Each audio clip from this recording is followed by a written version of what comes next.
salaam gars yi te ñu dañoo toog ba mu yàgg ñu jot benn appel boo xam ne dafa wax ni moom ñi pirate dañoo piraté wifi am. Ça veut dire que dafa am ñu bari yoo xam ne dañuy connecté si wifi bi te moom joxoo leen accès pour ñu connecté si. léegi nag loolu lañuy dem pour régler ko voilà léegi nag li ñuy def mooy dañuy dem jël suñu saak.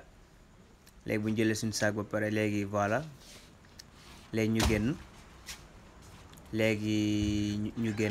léegi war nañ ko nag ba mu jox ñu adresse ba pare léegi ñu génn léegi ñu xool suñu moto léegi ñu yéeg suñu moto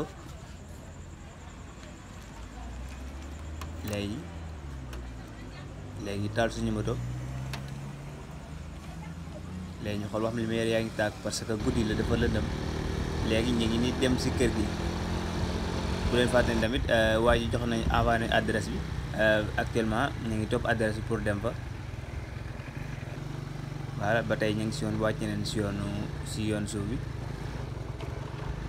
léegi ñu ngi dem maintenant léegi ñu egg si kër gi.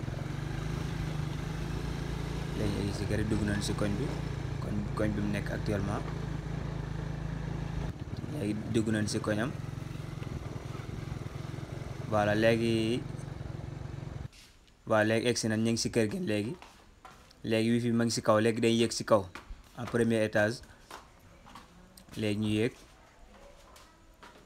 escalier nag dafa lëndëmoon. léegi ñu yéeg léegi bu ñu yéegee léegi wifi fii leen ko monté.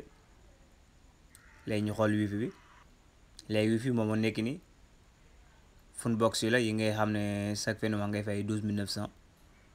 léegi wifi bii nag moom dafa ne dañ ko piraté. ça veut dire que koñ bi yëpp si la ñuy connecté te moom dugalu si kenn. léegi nag tey nii dañ koy defal loo xam ne képp koo xam ne inscrire na ko wala kenn dootu mën am accès si wifi bi pour connecté si.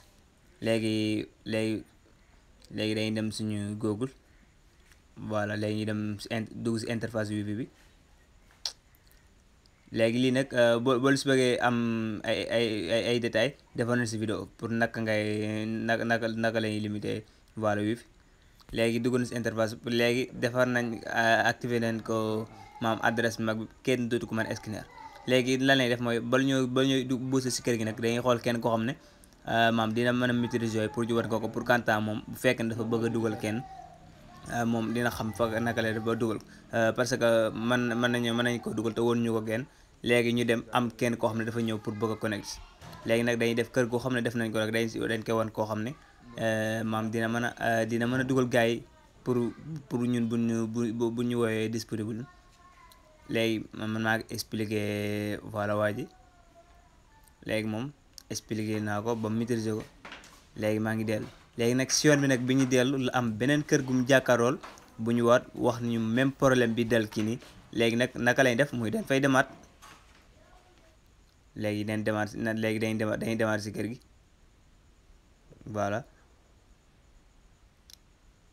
léegi dañuy dem léegi ñu demaat si kër gi.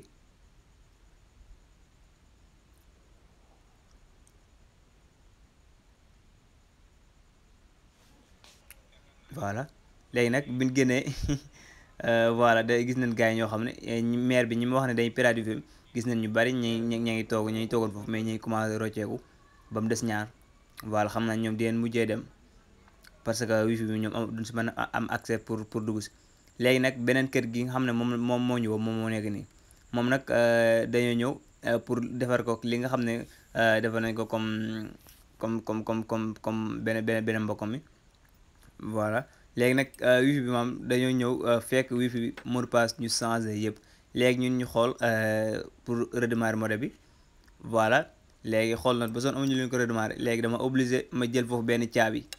léegi caabi ji moom laa dëngal nii léegi pour mën a redémarrer modem parce que war naa lu ma ko redémarrer ba son gisuma ko. léegi redémarrer nañ wifi ba pare léegi dañuy patienter wifi bi daal di tàkk. bële nag bi ñu demee leex redémarrer ko mooy dañoo dem mot de passe ba yooyu changé woon si dara voilà. léegi nag dañuy patienter mot de passe daal di redémarrer wu. léegi man ñu patienter redémarrer mot de passe daal di redémarrer wu. léegi redémarrer ba pare léegi dañuy dugal code bi xam moo nekk si ginnaaw bi. léegi ñu dugal code bi léegi ñu dugal code bi nag dafay nekk code boo xam dafay gudd lool. léegi ñu dugal code bi li nag lii yëpp nag boo si bëgg am ay explication détail defoon na si vidéo. léegi ñu dugal code bi voilà maintenant dugal nañ code ba pare. léegi dañuy démarrer si interface wifi bi léegi pour mën a def changement bi daal di limité wifi ba nga xam ne kenn dootul am accès si wifi bi. voilà maam wifi boo ko limité kenn dootul am accès si wifi bi ça veut dire que maam képp koo xam ne ñi nga xam ne dañuy scanner wifi bu ñu ko scanner ñoom duñu mën a am accès pour connecter si. léegi dugal mot de passe pour am accès si interface bi. voilà léegi pare nañ foofu noonu expliqué nañ ko waay bay dem. voilà léegi ñu ngi ñibbi léegi nag bi ñu demee ba ñibbi nag boo ñëwee ba si kër gi saa remarqué ne sama téléphone daanu woon na mais seetlu ma ko woon bi ñëwee ba si kër gi nag si laa xool ne que téléphone daanu na ba toj voilà.